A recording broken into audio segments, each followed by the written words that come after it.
이 시간 예배의 자리에 나오신 여러분을 축복합니다. 오늘 저는 앞서 읽은 마태복음 13장 44절부터 52절까지의 본문으로 천국의 제자된 서기관이라는 제목의 설교를 하려고 합니다. 전해지는 말씀 가운데 하나님의 은혜가 있기를 바랍니다.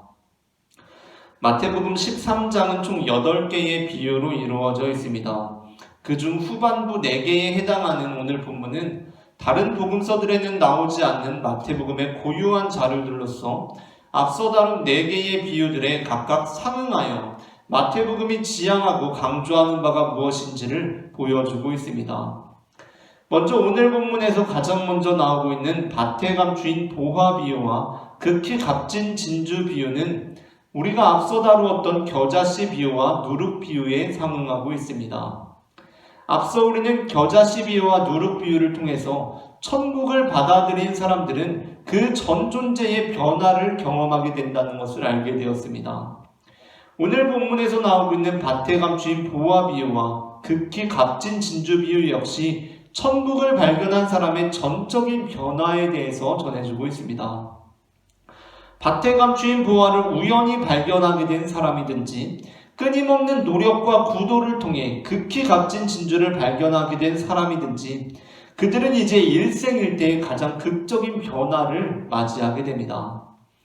그들이 이제까지 살아오던 방식과는 완전히 다른 방식의 삶을 살아가게 됩니다. 즉 자기의 소유를 다 팔아서 그 밭과 그 진주를 사게 되는 것입니다. 다음으로 이어지는 그물 비유는 앞서 다루었던 가라지 비유에 상응하고 있습니다. 이 비유는 오늘 우리에게 임한 천국보다도 종국에 이르게 될 천국의 그 초점이 맞추어져 있으며 그날에 이르러서 이루어질 심판에 대해서 강조하고 있습니다. 앞서 우리는 가라지 비유를 통해서 종국에 이루어지게 될 일에 대해서 살펴보았던 바가 있습니다. 물론 예수님께서는 그 비유를 말씀하신 첫 번째 강조점이 어디에 있었느냐 하면 아직 심판의 때가 이르지 아니하였을 때 너희가 나서서 심판함으로써 하나님의 일을 그르치는 자들이 되지 말라는 것이었습니다. 그러나 그럼에도 불구하고 우리에게 가장 인상적으로 남는 것이 무엇이라고 하였습니까? 우리에게 단호하게 선포되고 있는 것이 무엇입니까? 결국 마지막 날에 가서는 가라지는 풀무불에 던져져서 거기서 울며 이를 갈게 되리라는 것이었습니다. 심판을 받게 될 것이라는 것이었습니다. 그물 비유에서도 그러한 심판의 메시지가 더욱 강조되어 있습니다. 천국은 어떠한 곳인가? 악인이 더 이상 의인과 함께 있을 수 없는 곳입니다.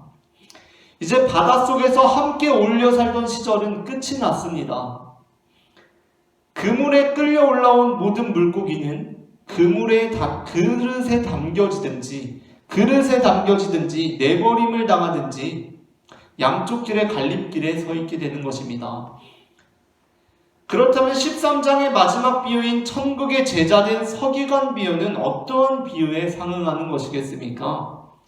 천국의 제자된 서기관 비유는 13장을 시작하며 가장 먼저 다루었던 씨 뿌리는 자 비유에 상응하고 있습니다. 씨 뿌리는 자 비유에서 가장 핵심적인 내용, 그것은 바로 깨달음이었습니다. 예수님께서 씨 뿌리는 자의 비유를 말씀하시면서 천국의 비밀을 비유로 가르치시는 그 이유에 대해서 말씀하시는데 그 이유가 무엇이었습니까? 바로 너희가 듣기는 들어도 깨닫지 못하기 때문이었습니다. 너희가 보기는 보아도 알지 못하기 때문이었습니다. 그러니까 듣는 이들로 하여금 깨닫게 하기 위해서 비유로 말씀을 전하신다는 것이었습니다. 그러므로 그 말씀을 듣고 100배, 60배, 30배의 결실을 하게 되는 자들, 좋은 땅이었던 자들, 그 사람들이 있을 텐데 그 사람들은 어떠한 사람들이었습니까? 말씀을 듣고 깨닫는 자들이었습니다. 13장 23절입니다. 좋은 땅에 뿌려졌다는 것은 말씀을 듣고 깨닫는 자니 결실하여 어떤 것은 100배, 어떤 것은 60배, 어떤 것은 30배가 되느니라 하시더라. 아멘. 그런데 오늘 51절에서 예수님께서 비유 가르침을 마치시면서 제자들에게 묻는 바가 무엇입니까? 51절에서 예수님께서는 이렇게 물으십니다. 이 모든 것을 깨달았느냐? 라고 물으십니다. 그리고 예수님께서는 그 말씀을 깨닫는 자가 어떻게 100배, 60배, 30배의 결실을 하게 되는지에 대해서 이제 이 마지막 비유에 이르러서 말씀해 주시고 계십니다. 52절입니다. 예수께서 이르시되 그러므로 천국의 제자된 서기관마다 마치 새 것과 옛 것을 그 곳간에서 내오는 집주인과 같으리라 라고 말씀하십니다. 그러니까 이 말씀을 듣고 깨닫는 자들은 어떠한 사람들이 되는가? 어떠한 사람들이 되어서 100배, 60배, 30배의 결실을 하는가? 그들은 새 것과 옛 것을 그 곳간에서 내오는 집주인과 같이 된다는 것입니다. 우리는 예수님을 믿는 사람들로서 우리의 마음밭이 길가와 같지 않기를, 흙이 얕은 돌밭과 같지 않기를, 가시떨기와 같지 않기를 바랍니다. 우리의 마음밭이 좋은 땅과 같이 되기를 바랍니다. 그래서 100배, 60배, 30배의 결실을 맺게 되기를 원합니다. 내 주변에 있는 가라지들이 나를 통하여서 곡식으로 변화되기를 원합니다. 공중의 새들이 내 가지에 깃들게 되기를 원합니다. 천국이 내 안에 임해서 나만 변화되는 것이 아니라 천국이 내게 임하여 변화된 나를 통해서 내가 속한 공동체 전부가 새롭게 되기를 소망합니다. 그런데 그렇다고 한다면 그 일이 어떻게 우리를 통하여 가능하겠습니까? 말씀을 깨달을 때 가능합니다. 앞선 본문에서 그 방법에 대하여 말씀해 주시는 바가 바로 그것입니다. 그러나 그 말씀을 깨달을 때 우리에게 어떠한 변화가 찾아오는 것인지, 우리가 어떠한 존재가 되는 것인지에 대해서는 구체적으로 말씀해 주시지 않으셨습니다. 그 구체적인 내용을 마태복음은 비유를 마치면서 우리에게 말씀해 주고 있습니다. 그것은 바로 우리가 새 것과 옛 것을 곳간에서 내오는 집주인과 같이 된다는 것입니다. 무슨 말씀인지 아리송한데 그것은 바로 우리가 새 것과 옛 것을 곳간에서 내오는 집주인과 같이 됨으로써 100배, 60배, 30배의 결실을 하게 되는 사람들이 된다는 것입니다. 이 새 것과 옛 것을 곳간에서 내오는 집주인이란 어떠한 사람들을 의미하는가 한번 생각해 보려고 합니다. 만일에 여러분이 어떤 중요한 계약을 앞두고 해외 바이어를 집으로 초대해서 식사를 하게 되었다고 생각해 봅시다. 여러분이 직장 생활을 하는데 어떤 중요한 계약을 이제 앞두고서 해외 바이어를 집으로 초대해서 식사를 하게 되었습니다. 이번 식사 자리가 굉장히 중요한 것이 이 식사 자리를 통해서 바이어의 마음을 사로잡고 그 계약을 체결해야 했기 때문이었습니다. 그래서 이제 어떻게 하면 그 시간을 분위기 좋게 좋은 자리로 마련할 수 있을까? 바이어에 대해서는 이렇게 정보를 입수하고 있는 중에 SNS를 통해서 바이어가 우리나라의 김치에 대단히 큰 관심을 가지고 있다는 것을 알게 되었습니다. 자, 이제 그렇다고 한다면 우리는 그 바이어의 마음을 사로잡기 위해서 어떠한 음식을 식사 자리에 준비하겠습니까? 당연히 김치를 준비할 것입니다. 그런데 그냥 달랑 한 종류의 김치만 준비하겠습니까? 바이어의 마음을 사로잡아야 하는데 김치에 관심이 있다고 하는데 그러면 김치 그냥 한 종류만 준비하겠습니까? 그렇게 하지 않을 것입니다. 우리는 신경 써서 보다 다양한 김치를 준비할 것입니다. 김치라고 해도 하나의 김치가 아니기 때문에 예를 들자면 새김치와 익은 김치를 준비할 것입니다. 그리고 식사 자리에서 그가 새김치를 더 많이 먹는지 익은 김치를 더 많이 먹는지 보고 있다가 그가 선호하는 바에 따라서 새김치를 더 내오든지 익은 김치를 더 내오든지 할 것입니다. 집주인이 원래 새김치만 좋아해서 1년 365일 집안에 익은 김치를 드리는 일이 거의 없었다고 할지라도, 그래서 새 것을 꺼낼 일밖에 없었다고 하더라도 더 이상 자신의 취향이 중요하지가 않은 것입니다. 왜냐하면 초점이 새 김치냐 익은 김치냐 새 것이냐 옛 것이냐에 달려있는 것이 아니라, 그러니까 지금 이 중심이 집주인 나한테 있는 것이 아니라 암묵적으로 상정되어 있는 집주인에게 찾아온 손님, 바이어의 마음을 사로잡는 것에 중점이 있기 때문입니다. 나에게 있어서 중요한 것은 새 것이냐 옛 것이냐가 아니라 그 새 것과 옛 것을 통하여서 사로잡고자 하는 바이어의 마음, 그것에 있기 때문입니다. 예수님께서는 말씀을 깨닫게 된 자들이 바로 이러한 자들이다 라고 말씀하십니다. 말씀을 밝히 깨달은 자들의 삶의 태도가 어떠한 태도가 되어야 하는가? 바로 이러한 태도가 되어야 한다라고 말씀하십니다. 집주인과 같은 태도입니다. 말씀을 깨닫는 사람은 새 것과 옛 것을 그때그때 때를 따라서 꺼내어 옵니다. 예수님을 믿는 사람들은 새 것만 고집하는 사람들이 아닙니다. 예수님을 믿는 사람들은 새 것만 고집하는 사람들이 아닙니다. 옛 것을 무시하는 사람들이 아닙니다. 오히려 예수님을 믿는 사람들은 옛 것을 그대로 유지하면서도 새 것도 취급하게 된 사람들입니다.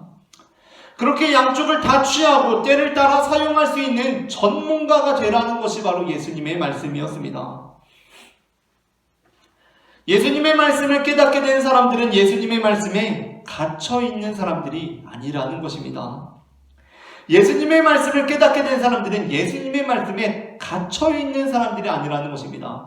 예수님께서 우리에게 그 말씀을 주신 것, 천국 복음을 전하여 주신 것은 내가 이제 너희에게 이 말을 전하여 줄 테니 너희들은 이 말씀 속에만 갇혀 있어야 된다, 이 안에만 머물러 있어야 한다는 것이 아니었습니다. 예수님께서 우리에게 말씀을 주신 것은 그 말씀을 통하여서 우리가 자유롭게 되기를 원하셨습니다. 예수님의 말씀을 깨닫게 된 사람들은 예수님의 말씀에 갇히는 사람들이 아니라 오히려 그 말씀을 통해서 말씀으로부터 자유로워진 사람들이라는 것입니다. 특별히 예수님께서 오늘 본문에서 천국의 제자된 서기관이라는 표현을 쓰신 것에 주목하게 됩니다. 서기관이란 어떠한 사람들입니까? 서기관들은 옛것을 중요하게 여기던 사람들입니다. 그것이 잘못된다는 것이 아닙니다. 그런데 서기관들의 잘못은 어디에 있습니까? 그래서 새 것을 받아들일 줄 모르던 사람들이었습니다. 그들이 그렇게 된 이유가 무엇입니까? 그들은 그 옛것 안에 갇혀 있었습니다. 옛 말씀이 너무나 중요해서 말씀 안에 갇혀버린 것입니다.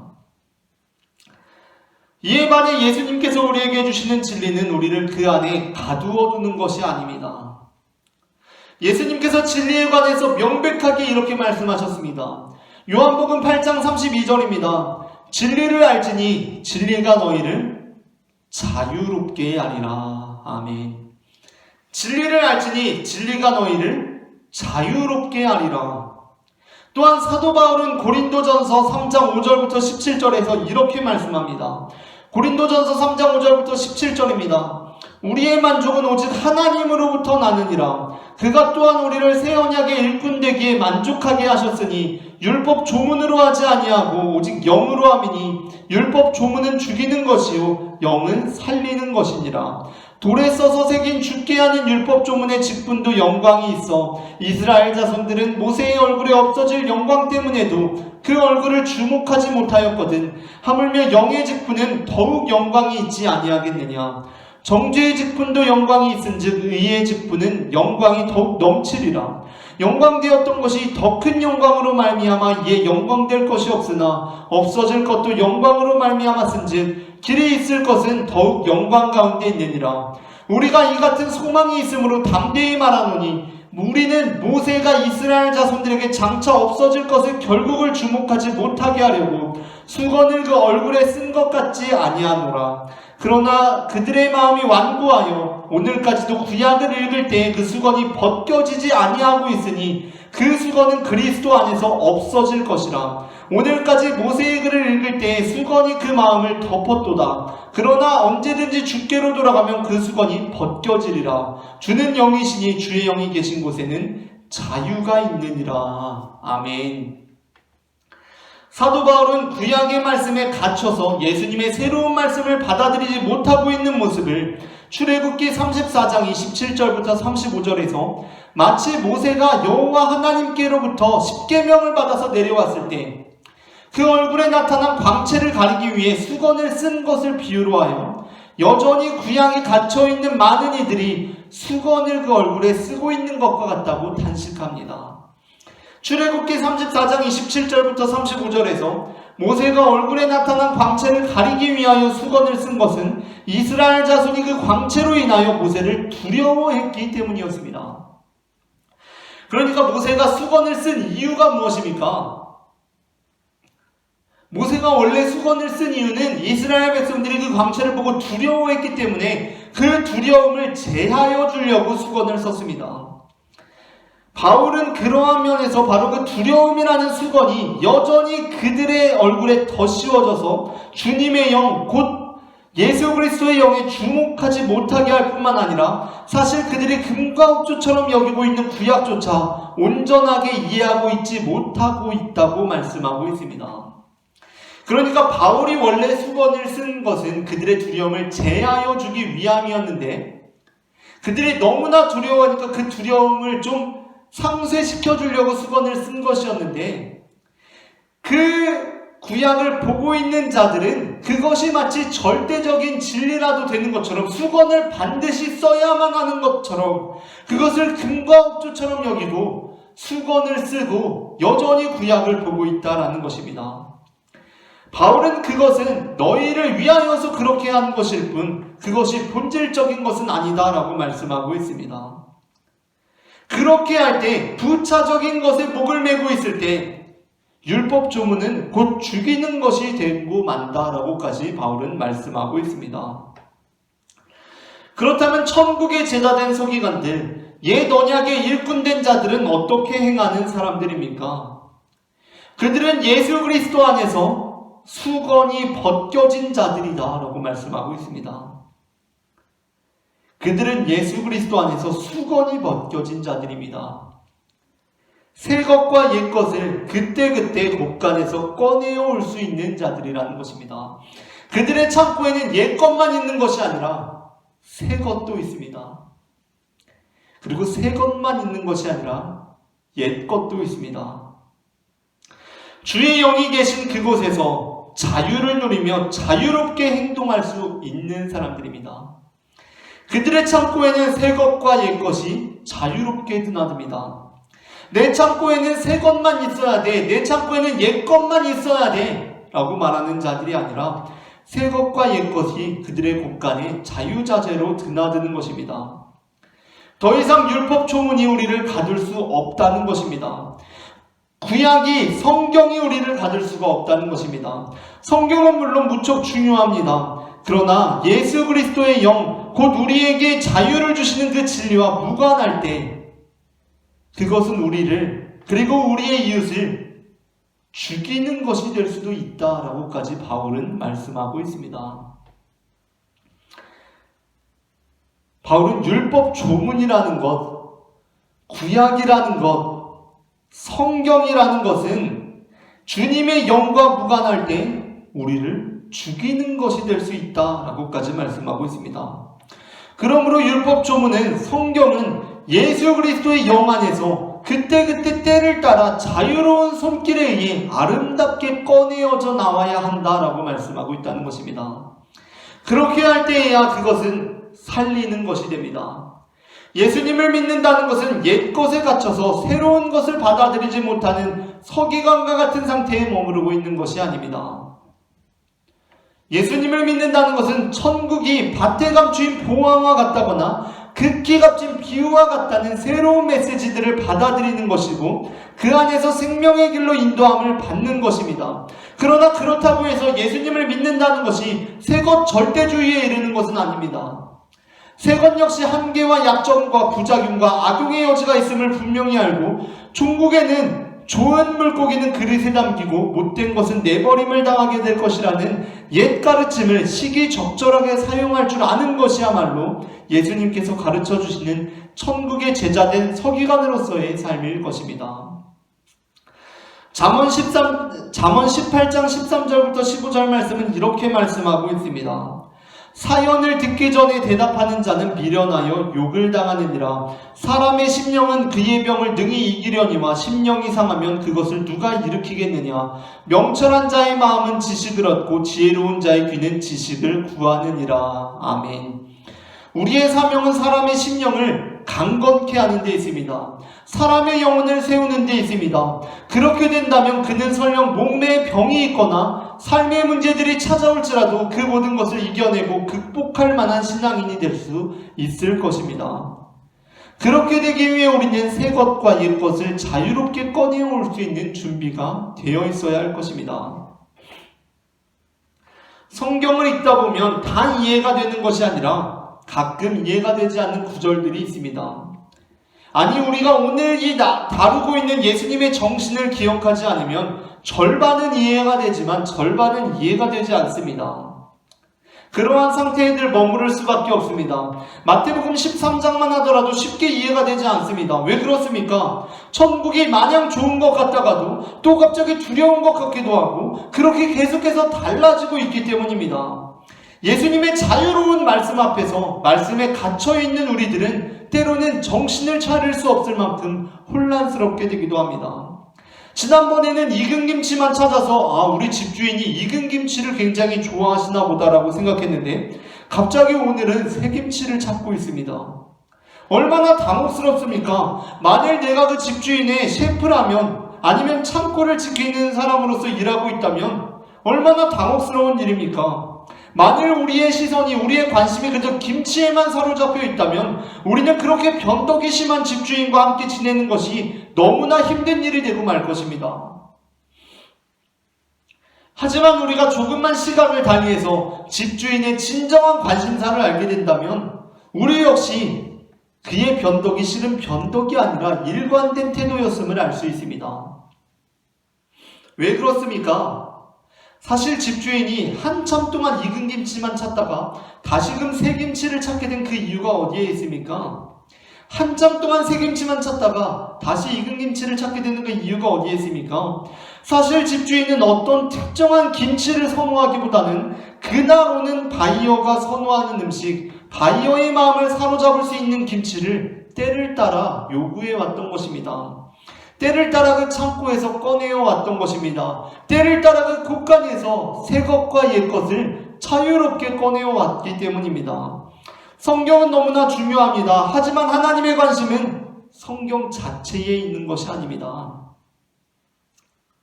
그렇다면 하나님의 관심은 어디에 있습니까? 바로 성경을 읽고 있는 그 영혼들에 있다는 것입니다.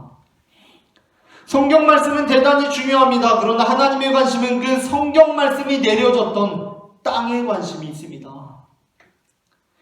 그렇다면 우리는 하나님께서 때로는 새 김치를, 때로는 익은 김치를 내오셨던 그 이유에 대해서 알 수 있습니다.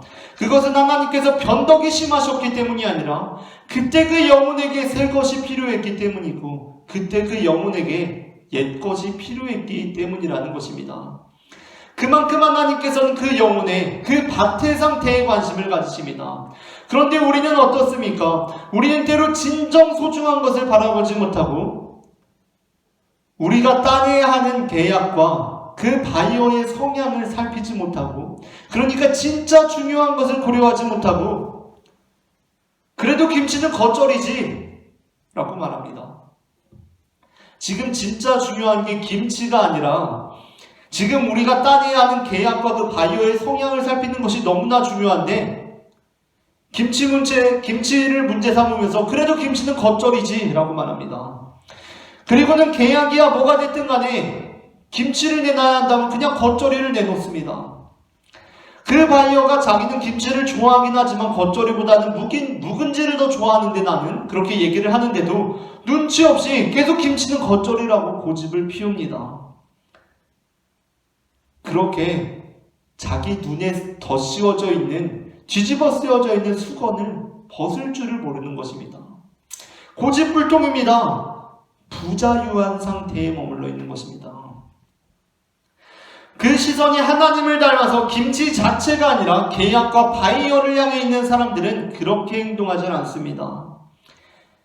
그의 진짜 관심은 김치에 있는 것이 아니라 그 사람에 있습니다. 그래서 내가 먼저 그래도 김치는 겉절이지라고 하기 전에 그 땅의 형편을 살핍니다. 그의 성향을 살핍니다. 잠언 18장 13절부터 15절 말씀이 무엇이라고 말씀하고 있습니까? 지혜로운 자에 대해서 말씀하고 있는데 지혜로운 자는 아주 지혜로워서 누가 질문을 하기도 전에 그 답을 척척 내놓는 사람이라고 말씀하고 있습니까? 아닙니다. 지혜로운 사람이 어떠한 사람인가? 이렇게 말씀하고 있습니다. 사연을 듣기 전에 대답하는 자는 미련하여 욕을 당하느니라. 아멘. 지혜로운 자는 어떠한 사람입니까? 대답을 하기 전에 그 사연을 듣는 자입니다. 반면 미련한 자는 어떤 자입니까? 사연을 듣기도 전에 대답을 해버리는 사람입니다. 우리가 이 땅 가운데 하나님의 나라를 이루기 위해 새 것과 옛 것을 모두 아우르는 신앙인이 되기를 바랍니다. 마태복음 9장 14절부터 17절에는 예수님께서 요한의 제자들로부터 금식하지 않은 것에 대한 질문을 받으시고 그에 대해 대답하시는 장면이 나옵니다. 우리가 이미 다루었던 본문입니다. 그곳에서 예수님께서는 금식 자체를 옛것으로 여기시기보다는 시기적으로 맞지 않는 것이라고 말씀하시면서 적절할 때에 다시 금식하는 것이 옳은 일이 될 수 있다라고 말씀하십니다. 마태복음 9장 14절부터 15절입니다. 그때 요한의 제자들이 예수께 나와 이르되 우리와 바리새인들은 금식하는데 어찌하여 당신의 제자들은 금식하지 아니하나이까? 예수께서 그들에게 이르시되 혼인집 손님들이 신랑과 함께 있을 동안에 슬퍼할 수 있느냐? 그러나 신랑을 빼앗길 날이 이르리니 그때에는 금식할 것이니라. 아멘. 어떠한 사람들은 무조건 금식해야 된다고 말합니다. 어떠한 사람들은 금식은 쓸모없는 짓이라고 말합니다. 그러나 예수님의 입장에서 보자면 그 둘은 모두 틀렸습니다. 금식은 필요하기도 하고 필요 없기도 하다는 것이 바로 예수님의 가르침이었기 때문입니다. 그러면서 예수님께서는 이러한 말씀을 덧붙이십니다. 16절부터 17절입니다. 생배 조각을 낡은 옷에 붙이는 자가 없나니 이는 기운 것이 그 옷을 당기어 헤어짐이 더하게 됨이요 새 포도주를 낡은 가죽 부대에 넣지 아니하나니 그렇게 하면 부대가 터져 포도주도 쏟아지고 부대도 버리게 됨이라. 새 포도주는 새 부대에 넣어야 둘이 다 보존되느니라. 아멘. 이 본문에서 예수님의 관심이 어디에 있다고 생각하십니까? 예수님의 초점이 생배 조각과 새 포도주에 있다고 생각하십니까? 우리는 개신교를 믿는 사람들이고 신교를 믿는 사람들이기 때문에 새 것에 예수님의 관심이 있다고 생각합니다. 이제 새 포도주의 시대가 왔으니 새 부대를 준비하여서 새 부대에 담고 이전 것들은 다 버리라고 생각합니다. 그런데 아닙니다. 예수님께서는 새 포도주를 새 부대에 넣어야 하는 이유에 대해서 이렇게 말씀하십니다. 새 포도주를 새 부대에 넣어야 하는 이유, 그래야 둘이 다 보존되기 때문이었습니다. 예수님께서는 낡은 옷에는 낡은 옷에 적절한 것을 덧띄어야 하며 낡은 가죽 부대에는 그의 적절한 것이 담겨져야 한다라고 말씀하시고 생배 조각은 그의 적절한 것에 덧띄어지고 새 부대에는 그의 적절한 것이 담겨져야 한다라고 말씀하십니다. 그 사연에 적절한 대답이 주어져야 한다는 것입니다. 혹시 새 포도주를 담는 새 부대가 되어서 이전에 있던 낡은 가죽 부대와 그 안에 담겨있는 포도주는 내다 버리지는 않으셨습니까? 아니면 낡은 가죽 부대와 그 안에 담겨있는 포도주가 더 좋아서 새 포도주를 담을 새 부대를 준비하지 않고 계시지는 않으십니까? 사연을 듣기도 전에 대답을 함으로써 욕을 당하는 일이 우리에게 없기를 바랍니다. 새 것만 가지고 있어서 곤욕을 치르는 일이 없기를 바랍니다. 옛 것만 고수하고 있어서 곤욕을 치르는 일이 없기를 바랍니다. 예수님의 말씀을 듣고 깨닫는 자들, 그래서 100배, 60배, 30배의 결실을 하는 자들은 그 머리에서 수건이 벗겨진 자들, 참된 자유함으로 그 말씀 안에서, 그 진리 안에서 자유를 누리는 자들이기 때문입니다. 바로 하나님께서 예수 그리스도를 통해서 우리에게 보이신 길은 그렇게 둘을 다 보존하는 길이었습니다. 이처럼 하나님께서는 우리를 통하여서 이 땅 가운데 100배, 60배, 30배의 결실이 이루어지기를 원하시는데 그렇게 되기 위하여 우리가 새 것과 옛 것을 둘 다 보존하는 자들이 되기를 원하시는 분임을 저는 마태복음 13장 44절부터 52절 말씀을 근거로 고백합니다. 오늘 전해진 말씀 가운데 하나님의 은혜가 임했기를 바랍니다.